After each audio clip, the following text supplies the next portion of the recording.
হাতের মধ্যে সুলাইমানি আংটি কেন দেন? কি আংটি? সুলাইমানি আংটি। ওই রাস্তায় রাস্তায় বেছে একটা পাথর আংটির মধ্যে আপনি আঙ্গুলের মধ্যে দিলেন, কি যে এই পাথরে আমার কোনো উপকার হয়। বিশ্বাস, আপনি শিরিক করলেন।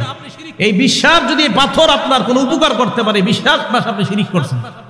বুখারী শরীফের 1605 নম্বর হাদিস।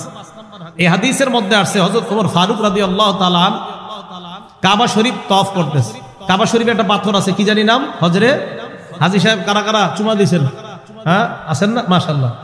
তো দেখেন এই পাথর চুমা দিছে হযরত ওমর। চুমা দেওয়ার পর পাথরকে ডাক দিয়ে বলে, পাথর আমা ওয়াল্লাহি ইন্নী আলামু আন্নাকা হাজার। পাথরকে ডাক দিয়ে বলে, পাথর আল্লাহর কসম, ইন্নী লা আলামু আন্নাকা হাজার, আমি জানি তুমি একটা পাথর, আমি জানি তুমি একটা পাথর। লা তাদুররু ওয়া লা তানফাউ, তুমি উপকার ক্ষতি করার কোনো ক্ষমতা রাখো না। তুমি একটা পাথর, তুমি উপকার ক্ষতি করার কোনো ক্ষমতা রাখো না। তাহলে পাথরের চুমা দেওয়া সুন্নত। পাথর ভালো করতে পারে, খারাপ করতে পারে, এই বিশ্বাস রাখা শিরিক। কথা বুঝে আসছে সবার? এরপরে হযরত ওমর বলেন, লাউলা আন্নী রাআইতুন নাবিয়্য সাল্লাল্লাহু আলাইহি ওয়াসাল্লাম ইসতালামা কামা ইসতালামতুকা, আমি যদি আল্লাহর নবীকে তোমাকে চুমা দিতে না দেখতাম, আমি ওমর জিন্দেগিতে তোমাকে চুমা দিতাম না।